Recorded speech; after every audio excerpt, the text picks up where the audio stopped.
Hello, nerds for humanity. Time for the Nerd Nightly News.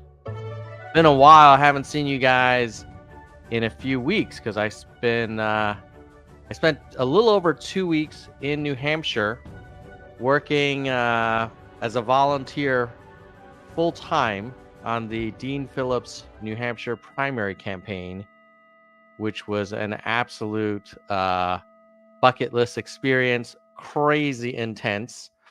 But super interesting, and I'm grateful that I had an opportunity to go out there.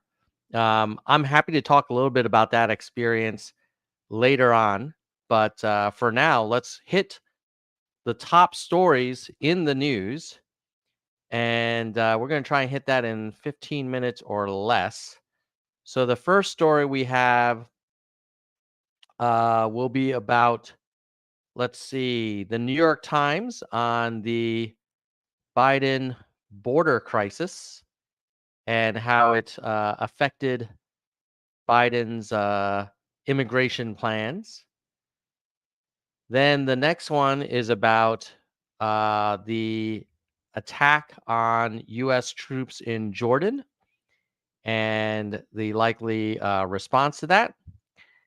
So the first one was from New York Times, the second one was CNN.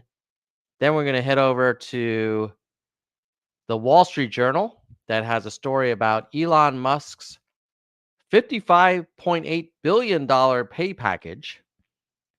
Not too shabby. And then we're going to go to Fox News about the Pelosi go back to China episode. And I've not read any of these articles, so we'll be kind of looking at them together. And in the spirit of Nerd Nightly News, we're going to have a broad range of sources. So it's not just going to be Fox and it's not just going to be CNN. It's going to have a little bit of Wall Street Journal and New York Times thrown in. So it's a little something for everybody. Let's just get right into it. And then after I do those top stories, I can do some bonus content around if there's questions about my New Hampshire experience, happy to talk about that.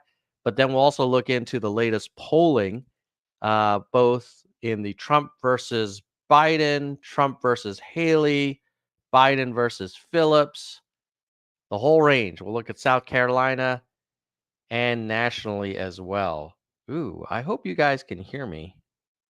Hello. All right. I think it's still working. I'm seeing a blinking red light. So let me know in the chat if you can't hear me clearly.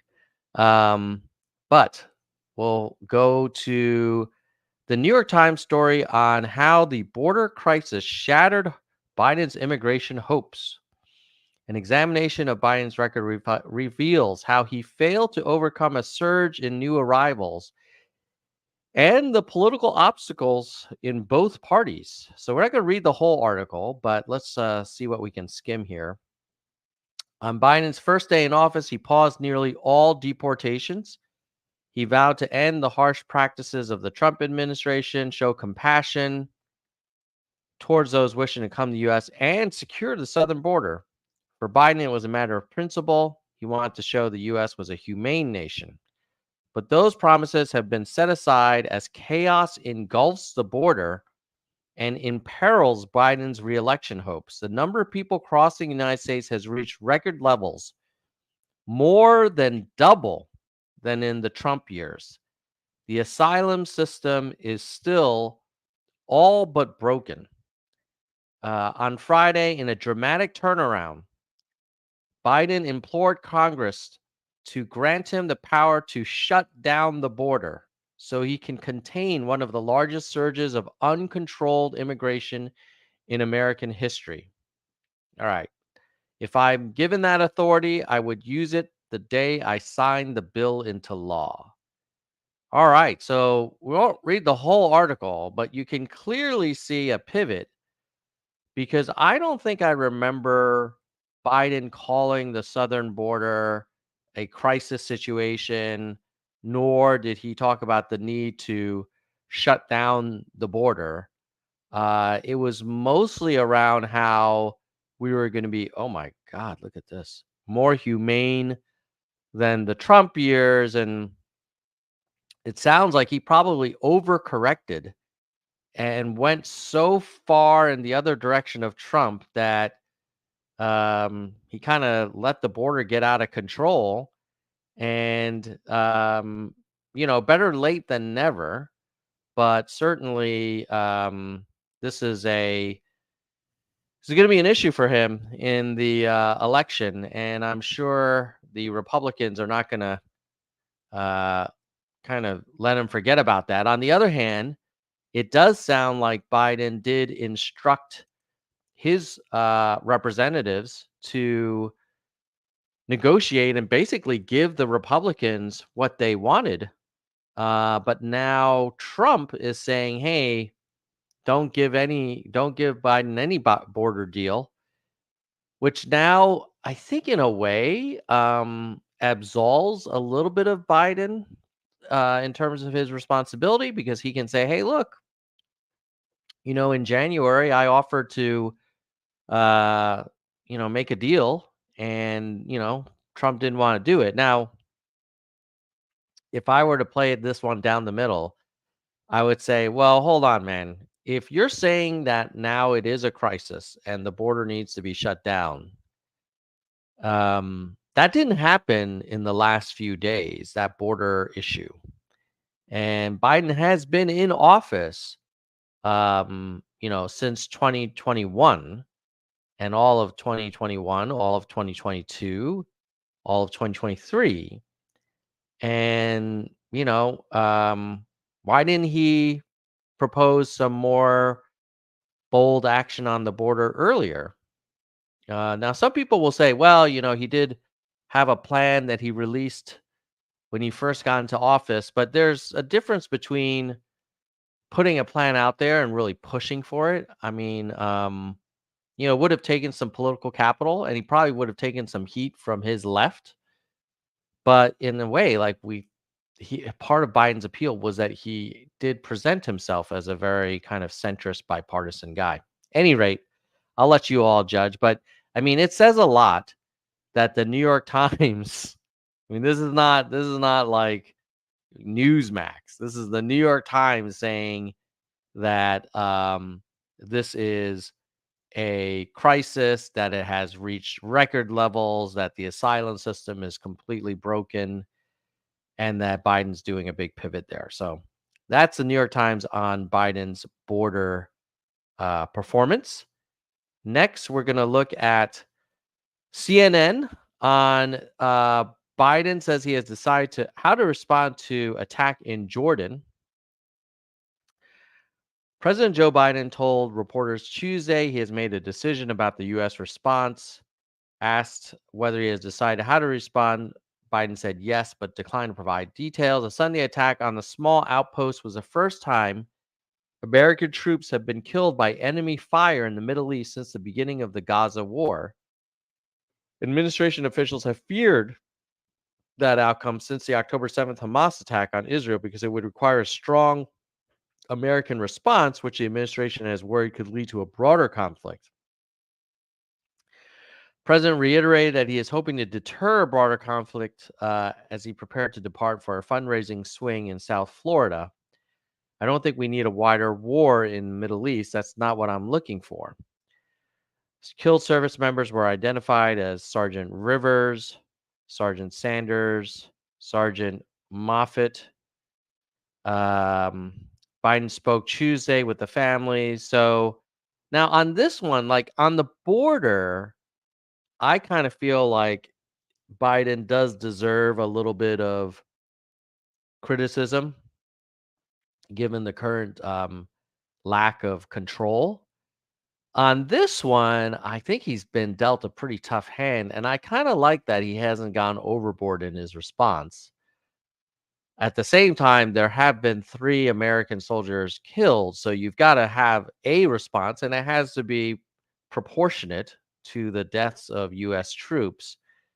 But you got to be really careful, because you don't want to pull a Netanyahu and just go crazy, and go completely disproportionate. But let me know in the comments and chat what you all think about this Jordan thing. I mean, he's got a, I've been tough on Biden on the border, but on the Jordan kind of drone attack thing, like, what's the guy supposed to do? Like, he can't do nothing, but at the same time, if he does too much, it'll potentially engulf the Middle East in even more chaos. So that's that story from CNN. Okay. How are we doing on time? Ooh, we're 10 minutes. Okay. So next we're going to look at the Fox News coverage of a Pelosi backlash for demanding swarming protesters go back to China. Interesting. Former House Speaker links pro-Palestinian protesters to Russia. Wow, she's pulling it all out here. Former let's close this.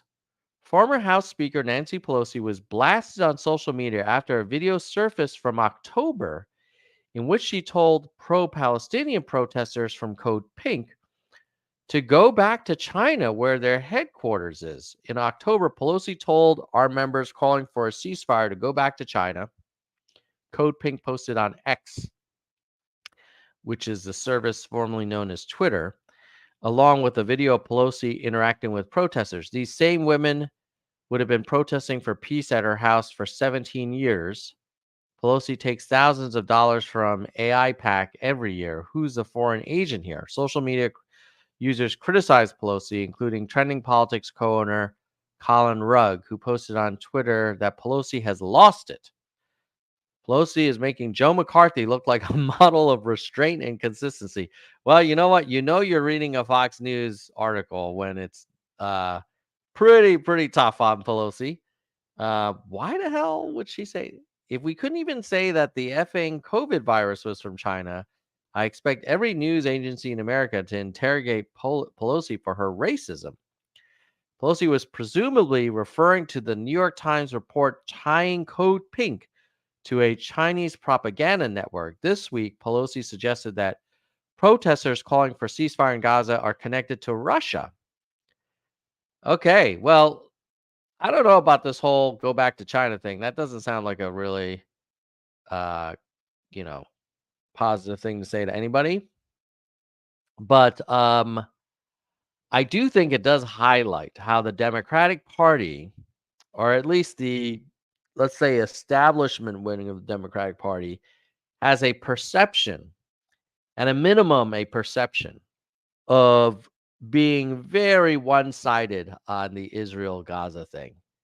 And, I talked about this in live streams past where I'm a big fan of proportionality, and I acknowledge and condemn the 2,000 deaths in the October 7th attacks.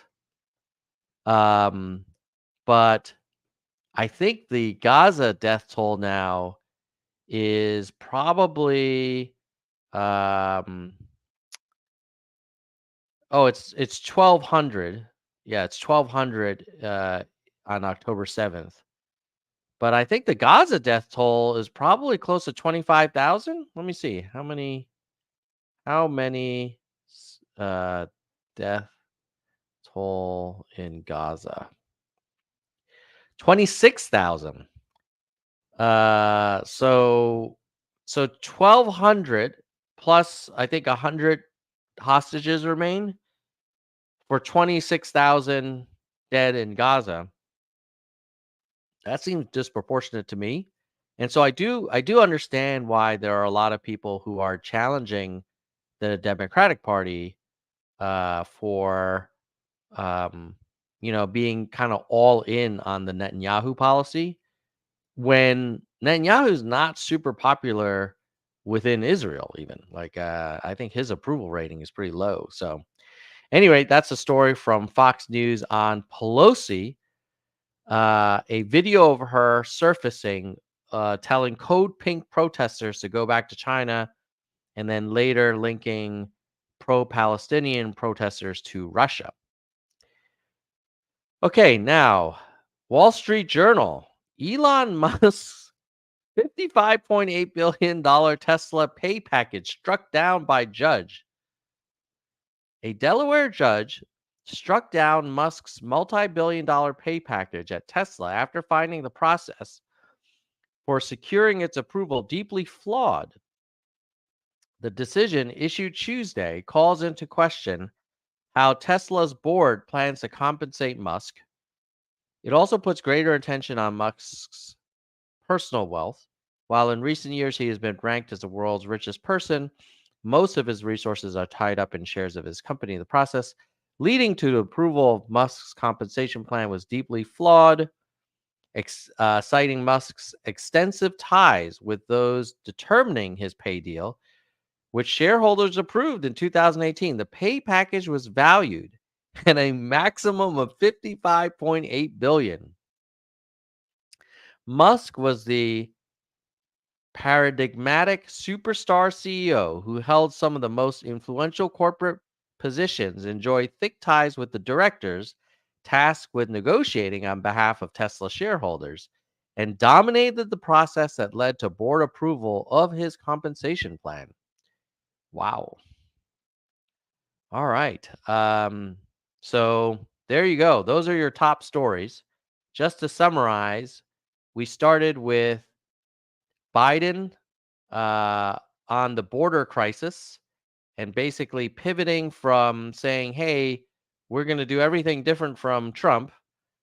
We're going to be more humane, to then saying, hey, there's no crisis here. The border is secure, to now saying he's going to shut it down tomorrow. So he's definitely, and I will say, look, I still wish he had done more earlier, but I give him credit for being willing to say, hey, this is a problem and we need to take the risk of coming across as a little Trumpy to actually get control over the border. I just wish that he frankly, Dean Phillips, speaking of New Hampshire, was talking about before Biden said any of this, he was saying, hey, we should make it easier for legal immigration and harder for illegal immigration. And Phillips was one of the only elected Democrats saying that the border is a crisis. So, there are other voices in the party. It's just you don't hear about them much. So we started with Biden on the immigration. Then we went to Biden on the Jordanian drone attacks.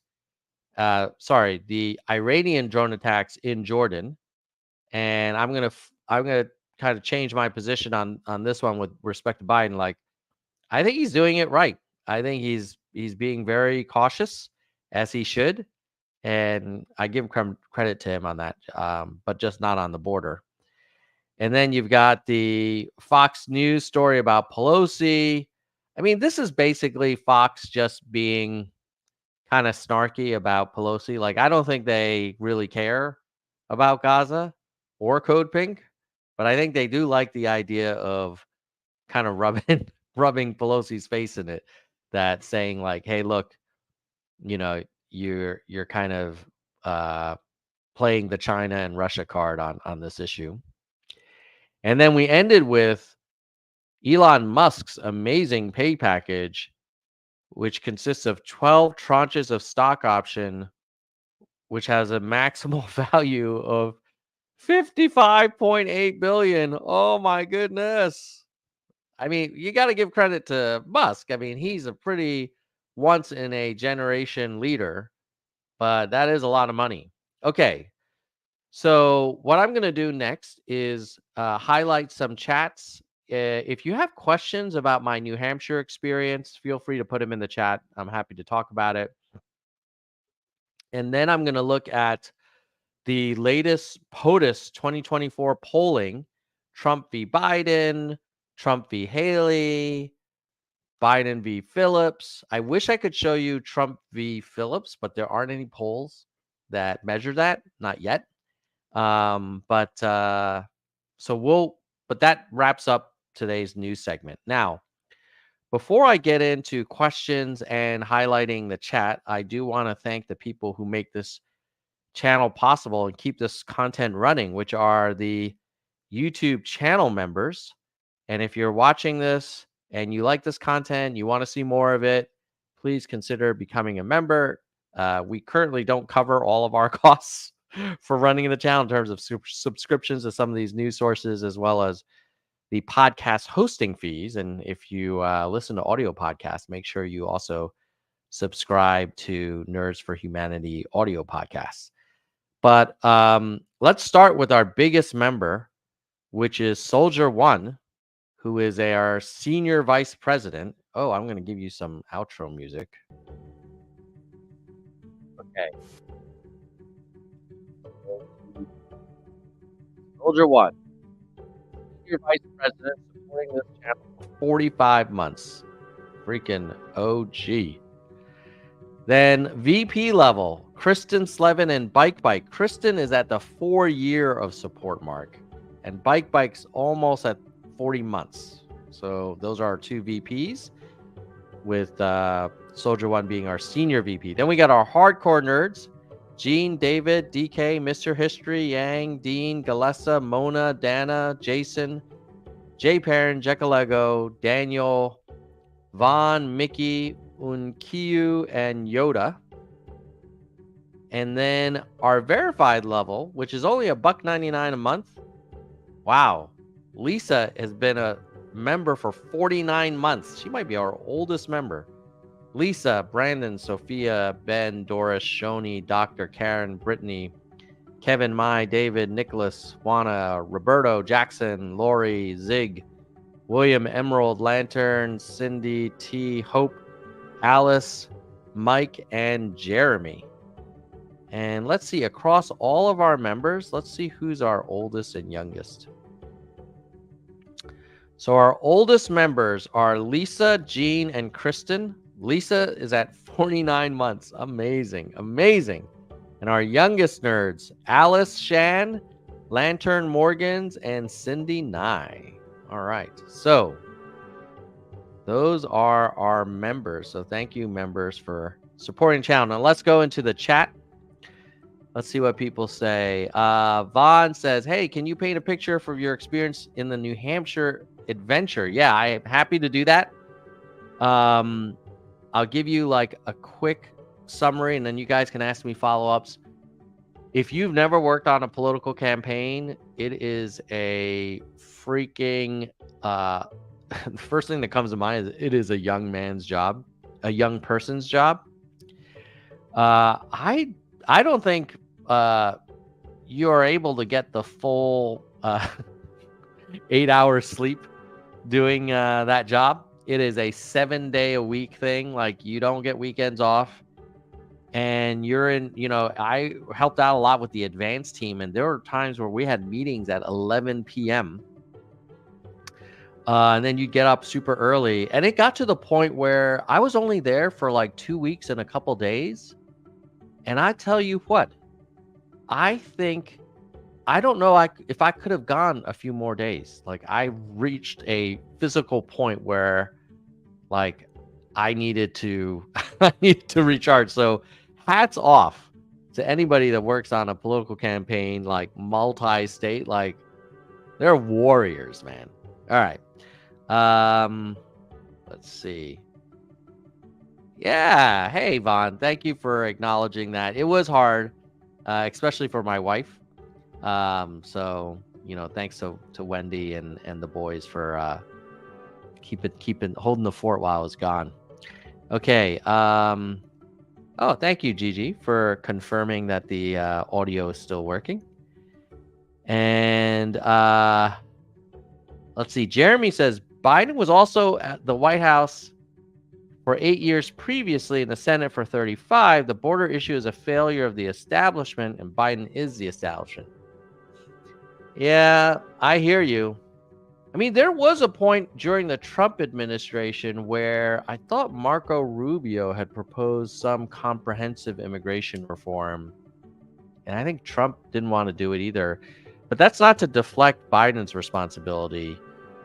If I had to summarize it, my feeling is that, and I know people are going to say my TDS is kicking in here, but I think Trump made the border kind of synonymous with being racist, that it made it such that if Biden did anything on the border, I think he felt like he needed to compensate for all the 4 years of the Trump, like, all Mexicans are murderers and rapists and ban all Muslims and the China virus, all that crap.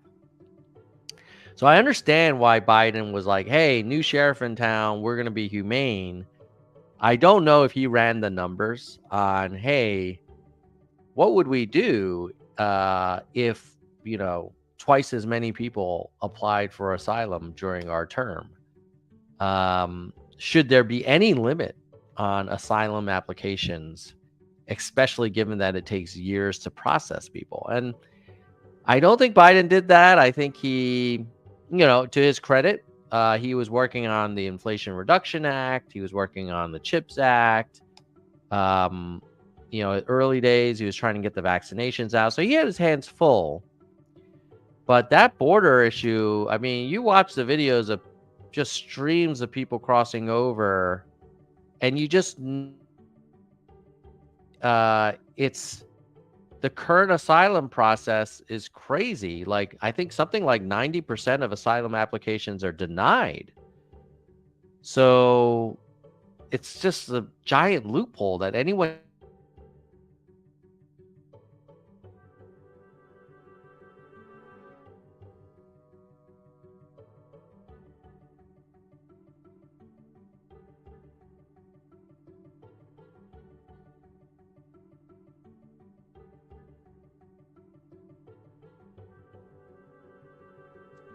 All right, different Wi-Fi now.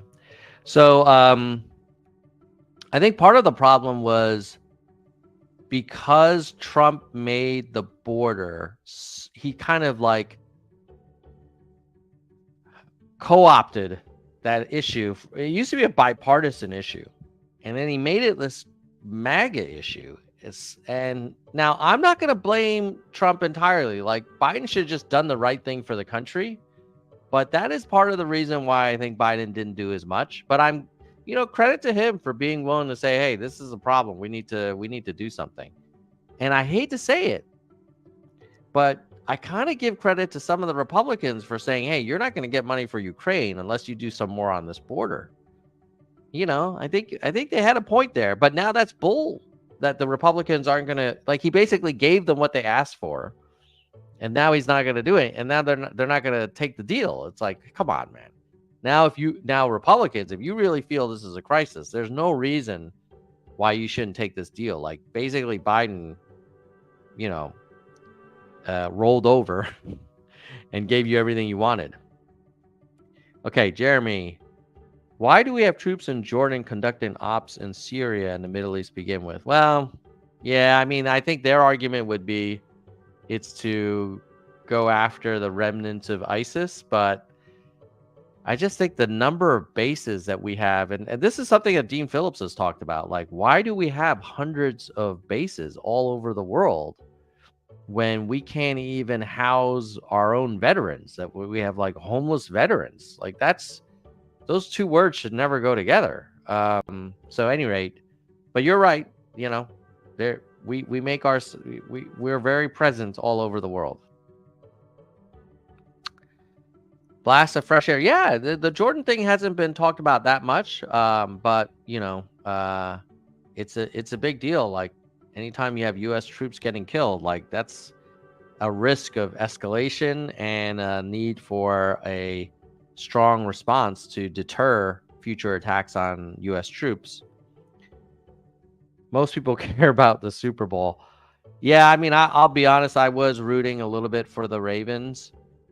Not because of the Taylor Swift thing. I think Taylor Swift's amazing, and she's like an incredible business person and artist and singer, and like, you compare her to the other female artists, like, they don't write their own stuff.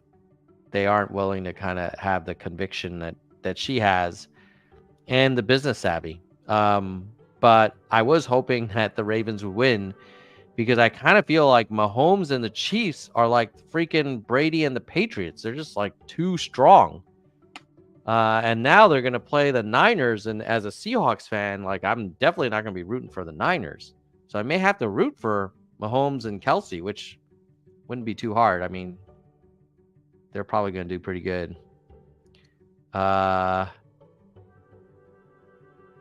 Let's see which tweets Tom liked today before you go. Sure. Happy to do that. We'll do that at the end. Let me star that one. Jeremy says, what's the story behind picking up Andrew from the airport? Oh, that's hilarious. Well, here's the thing.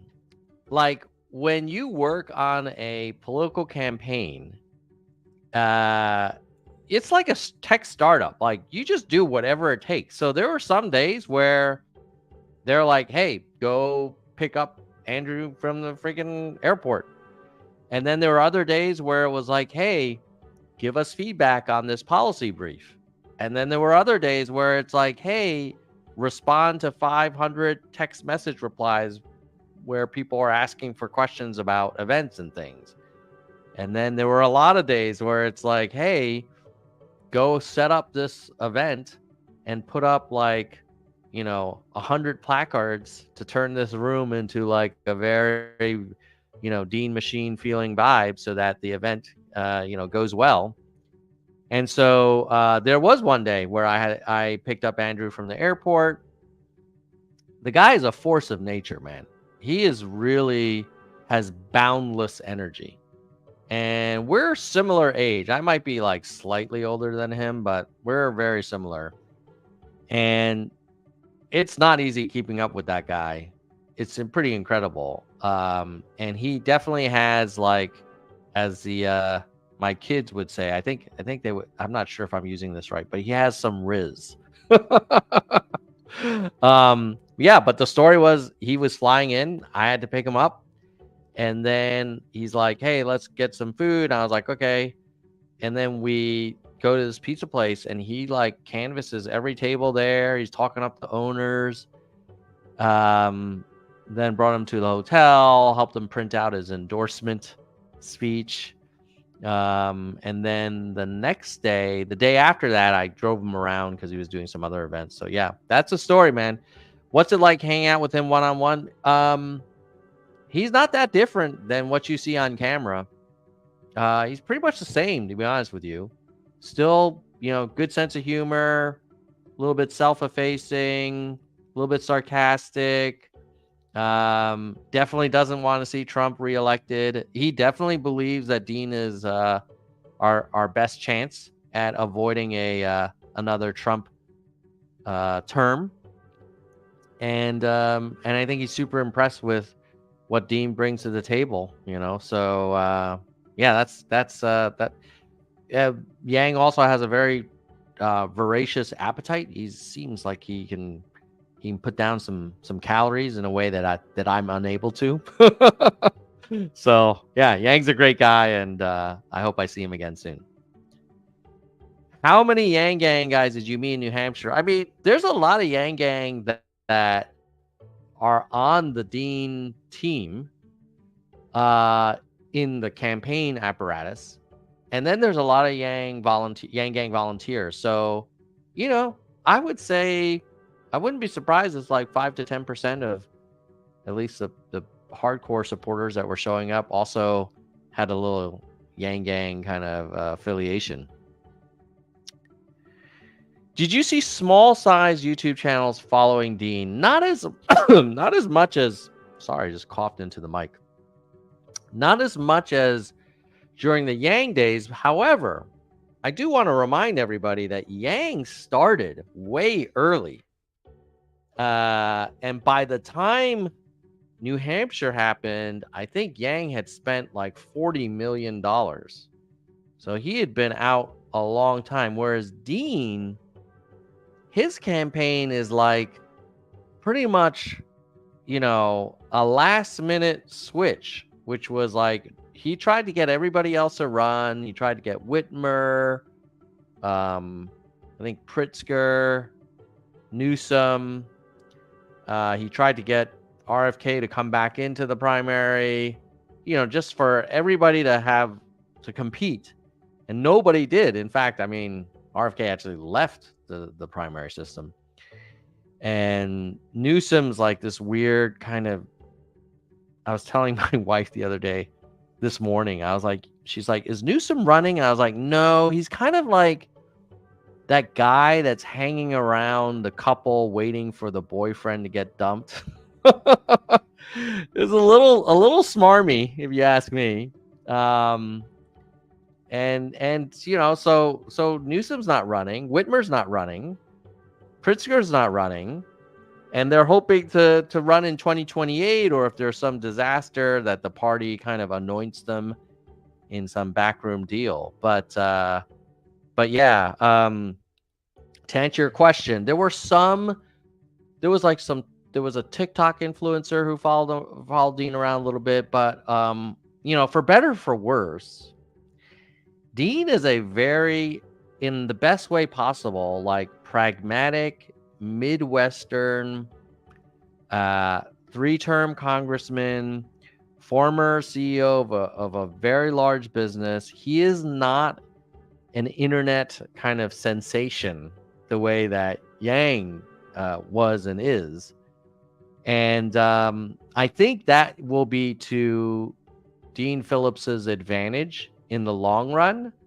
But in terms of like getting sparks early, like that is a challenge. Like he's just a reasonable kind of center left problem solver caucus, comprehensive immigration reform, Social Security reform, Medicare for all, 54-year-old man who's got the energy to run and gives a damn, and unfortunately in today's world, like that doesn't get a lot of clicks. Anyway, Blasted Fresh Air says, you're the Dr. Claw nerd kingpin. Have a good night. All right. Let's see.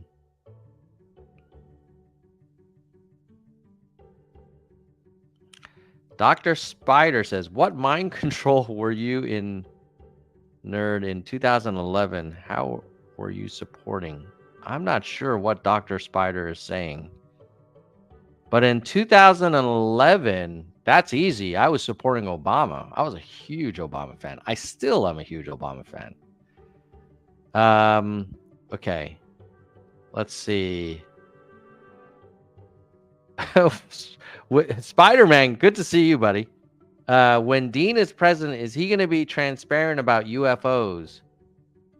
My sense is Dean's pretty transparent about everything. So unless there's some national security reason why we shouldn't be transparent, then I would imagine he would be.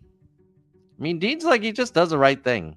Like, I really feel like that's, of course, every politician, is ambitious and stuff. But I think in general, like, he really is just a very reasonable guy. Okay. Did I get to ride in Dean's vintage van? Well, unfortunately, I think the vintage van became disabled because I think it's like some 1950s van. The second thing is, you remember there was like a brouhaha, a little kind of internet drama over some quasi event that he had where, quote unquote, no one showed up. And I was driving the press van that day and was picking up people from in front of that vintage van.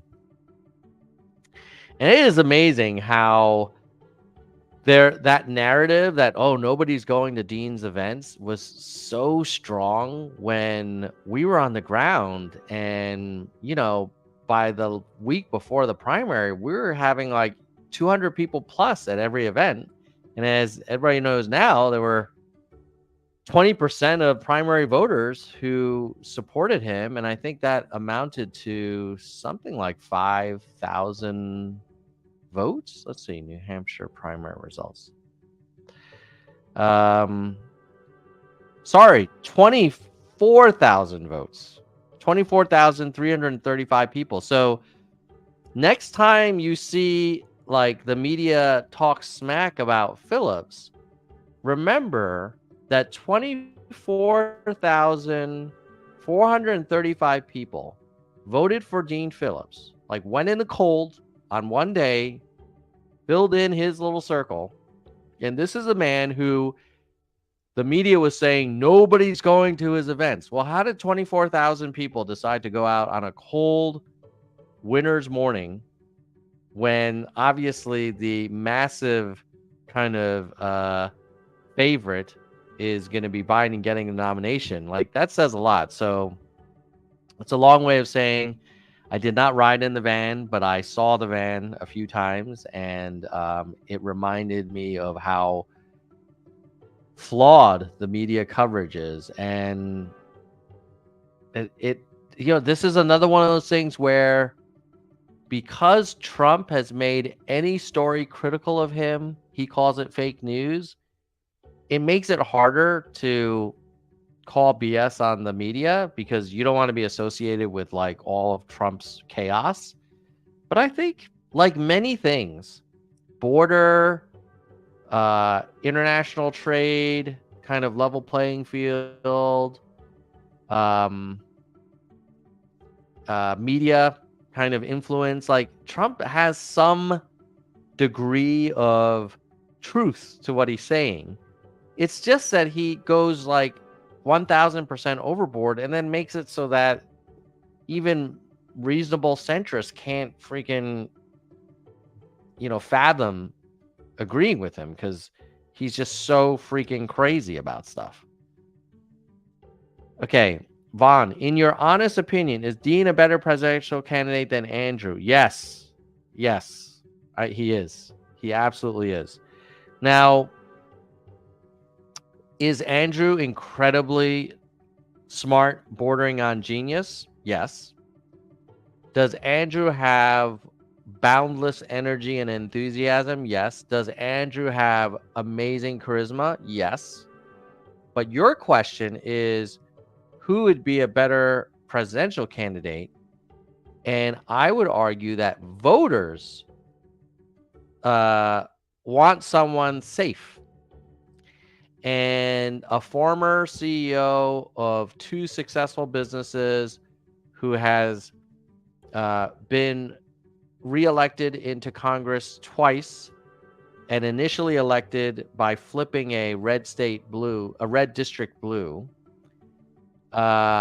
and vice chair of the Problem Solvers Caucus, ranking member of the subcommittee on Middle East and North Africa for the House Foreign Affairs Committee. These are all things, Midwestern congressman. I think these are all things that make him once people get to know him, they'll say, wow, Dean Phillips, like, yeah, he's no Barack Obama.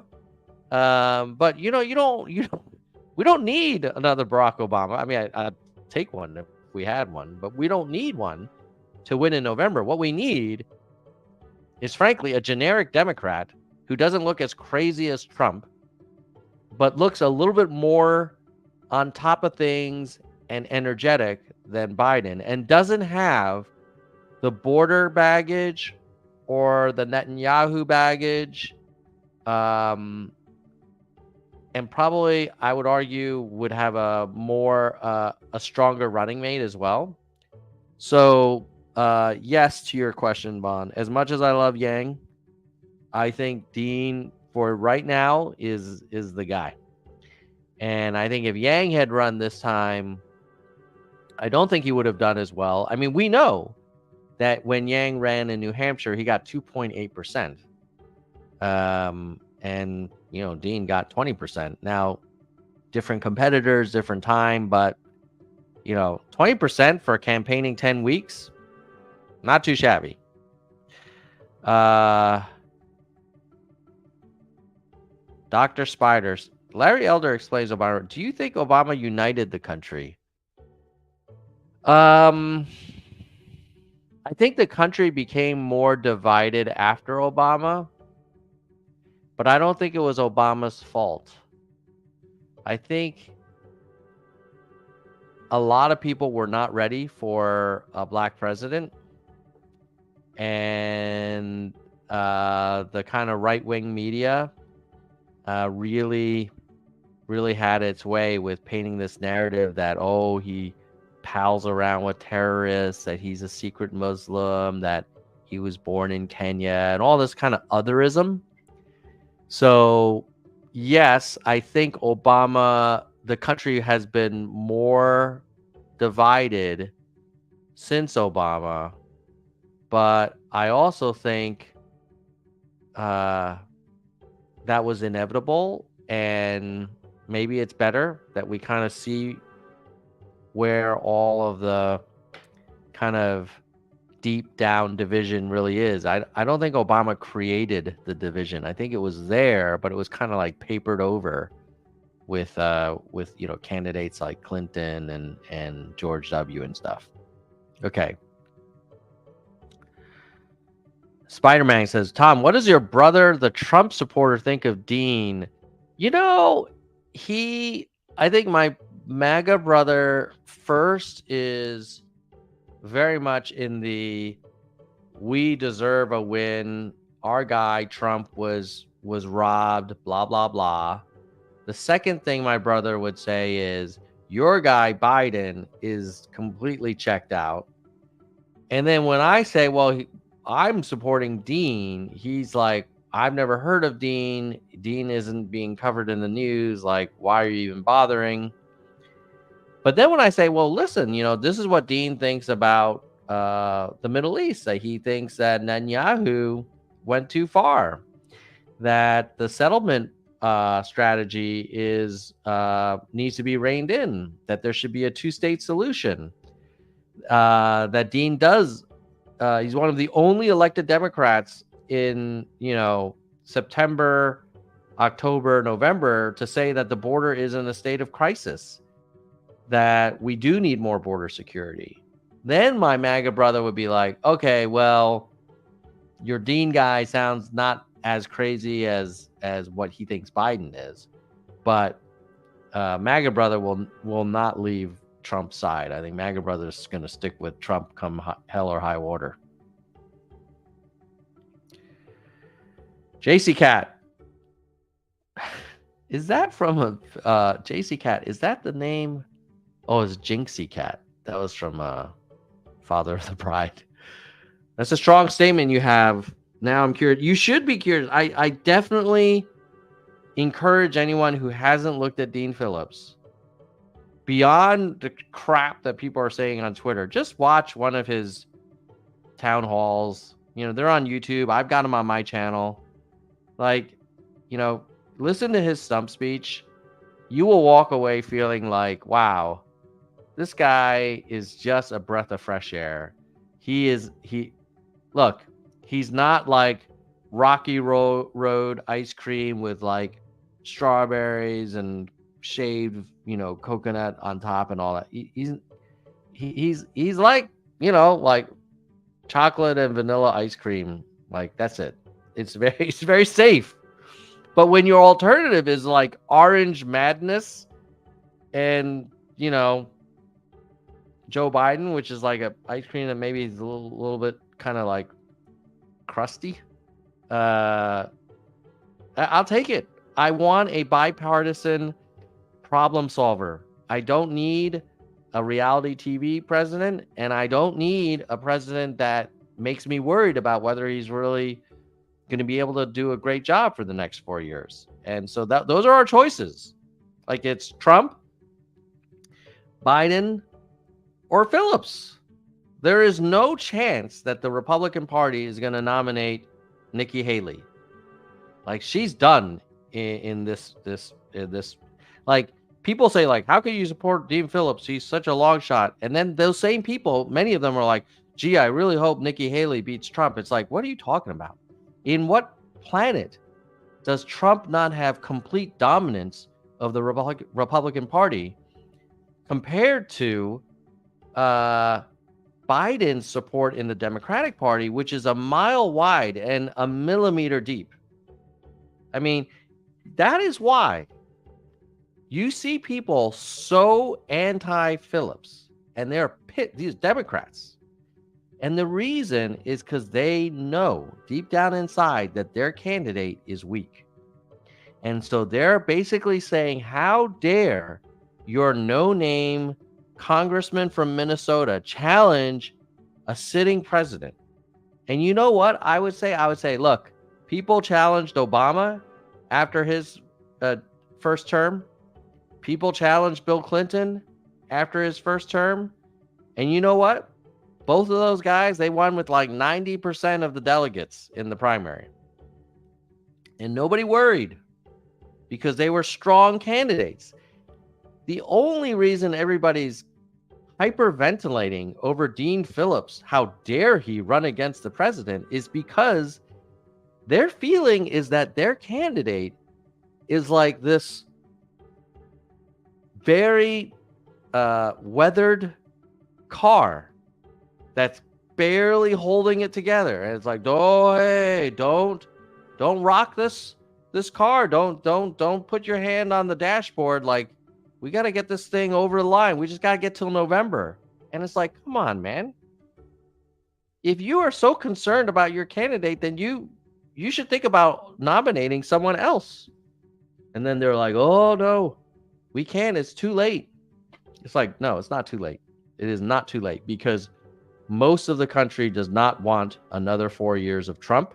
They just need any alternative that doesn't cause them as much concern as Trump does. And unfortunately, as crazy as Trump is as weak looking as Biden is right now. Now, maybe Biden proves us all wrong. And in which case, like, we'll hold our nose and support Biden. We all did that in 2020. Nobody wants Trump, but the convention isn't until August. So let's just let them compete. And if Biden is kicking Phillips's ass every state, and Phillips is like in single digits in every state, man, it's like, okay, well, the people voted and they picked Biden, and, more power to Biden. But I think this argument that Phillips should drop out immediately, the primaries have gone too far. It's like, what are you talking about? We haven't even had the first official primary because the DNC said New Hampshire didn't count. So let's see what happens in South Carolina. Of course, Biden is going to crush it there. Like, that's his home field. That's the state that saved his rear end. As you remember, he got 5th place in New Hampshire before South Carolina saved him. Remember this, Biden got 8% in New Hampshire, ended up being the nominee. So don't tell me that someone getting 20% in New Hampshire has no shot. Okay.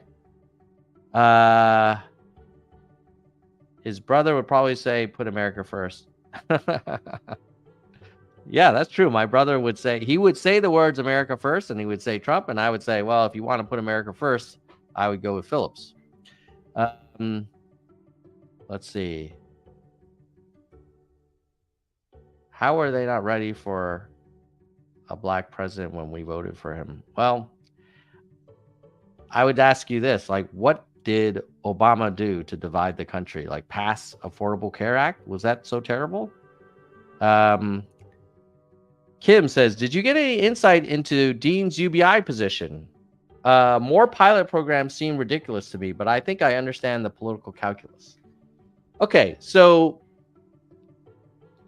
I think, what does he call it? Let me pull it up. Let's look at it together. Share screen.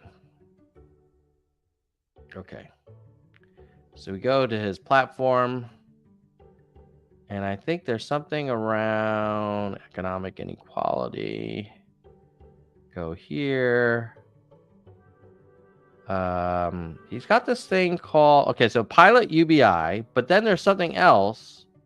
Oh yeah, these American Dream accounts,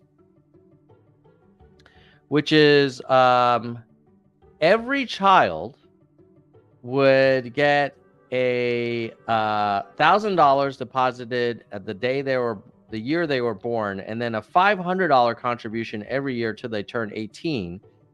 This would be invested in public financial markets, and then they would end with 20 grand when they turn 18, which they could use to start a business, use it for college, whatever. And then if they did Peace Corps or AmeriCorps, they'd get an extra 10K. I would argue also if they serve in the military or become a teacher, they should get extra money. But either way, my point is this. The American Dream account has a bit of a UBI vibe to it. It kind of only applies to the youth, the people that are born, from President Phillips's first term going forward. But it's pretty cool. And I think that would probably do more to address income inequality and also some of the, restorative justice around, racial groups than a lot of other programs. So my view is that, yes, he is for piloting UBI and he's for American Dream accounts. And frankly, he is the most nationally known presidential candidate to talk about UBI and UBI-like programs at this level. Certainly, Bernie was not kind of big into it. I don't think Hillary was big into UBI. Biden was not. So, if you're pro UBI, like Dean Phillips is probably the most prominent national political figure that's talked about UBI than anyone else. Yeah, Vaughn. So you probably asked this before I went over it, but yeah, it's a pretty cool program. I think Trump's brain would short circuit if he can't talk about Sleepy Joe. Yeah, those two need each other. They're this strange couple, Trump and Biden. Like, Trump can only win if he's going against Biden, and Biden only has a chance of winning if he's going against Trump. But I still think Biden would lose. So yeah, those two are kind of made for each other. If you took both of them out, and imagine if you had a Haley Phillips matchup. Oh, that'd be amazing. But we're not going to get the Haley matchup because no one's going to dare challenge Trump's dominance of the Republican Party. By the way, the whole argument that, you can't primary Biden because that will provide ammunition to the other side is like, seriously? The other side is going to skewer Biden, whether he gets a primary challenge or not. Secondly, Trump has had to deal with lots of primary challengers. He doesn't seem any bit weaker. If anything, he seems like he's getting his preseason games in, and he's going to enter the general in playoff shape. And I don't know if Biden will. Okay. All right. So now, last thing is I'm going to go over real quick the latest polling numbers, since our 15-minute Nerd Nightly News has turned into an hour-long live stream. I appreciate all the questions, though. But before we wrap up, let's just take a look at the latest polls so that we can just see how things are looking. Share screen. Okay. So Emerson did one on Joe Biden approval, 42% approval. As a reminder, no modern day president with 46% approval or lower has ever been reelected. The lowest was Ronald Reagan at 47%. And at that time, people were saying Reagan was too old. Biden would be closer to 90 than he is 80 by the time of his last year if he were reelected to a second term. So Biden approval rating not looking good. And here's a visualization. I mean, shit, his average is now under 40%, and you need to be at 47 or higher to have a shot at being reelected. We were talking about Obama. I think Obama was like 48. So 55% of the country disapproves of Joe Biden, and 39% approve of him. God, this guy, he did a great job beating Trump the first time and getting us through this pandemic and passing a lot of great legislation. It would have been so freaking amazing if he said, you know what, I'm going to be a transitional president and I'm going to pass the torch to the next generation. And now let us have a open primary with lots of people throwing their hat in the ring. He could still, he can't have an open primary with lots of people throwing their hat in the ring. It's too late, but he can still pass the torch. And, but I don't know. I hope he does. Maybe he'll come to his senses, or some event will cause him to do that. Okay, so Rasmussen has him at a 46% approval rating. So Rasmussen is a little bit more favorable than Emerson, but you generally want it to be 48, and we just saw the average is 39 when you look at all the polls. How would Trump do against Biden in a head-to-head? Biden loses to Trump by 5 points. Haley beats Biden by 2 points. Jesus. So Biden loses to Trump and loses to Haley. Then Emerson has Biden and Phillips 72-4. That's a national poll. Remember, national poll. Okay, let's call a spade here. 4% is not great, even if it is a national poll, since we are getting close to Super Tuesday. But what this is also telling you is that 28% of Democrats are not comfortable with Biden, even though he's the sitting president. Like, usually sitting presidents get in the high 80%. That is not Joe Biden. Republican primary in South Carolina. This is why I keep telling everybody, like, there is no chance for Haley. 66-31. My God. Nationally, Emerson College has 73 Trump, 19 Haley. Trump ahead by 50 points nationally. Generic ballot, Democrat versus Republican, it's tied. But when you put Joe Biden's name in there and Trump's name in there, Biden loses. Trump favorability among Republicans, 74.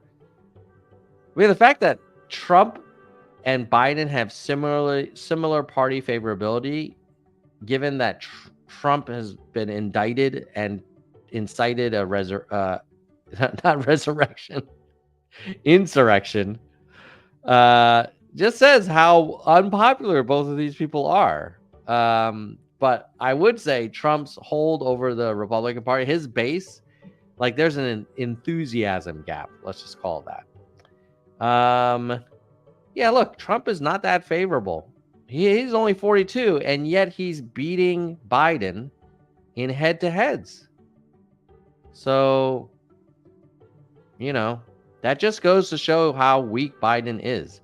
That he's freaking losing to this clown, this orange maniac. Oh, okay. So, Dr. Spider say, well, what's so bad about Trump? Well, he tried to stop the peaceful transfer of power after losing an election, which is the definition of unconstitutional.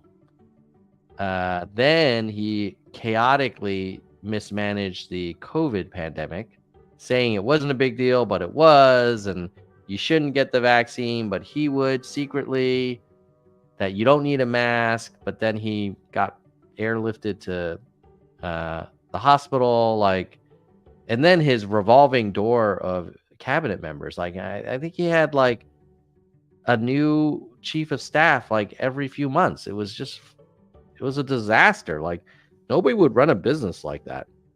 Any rate, so that's it for tonight.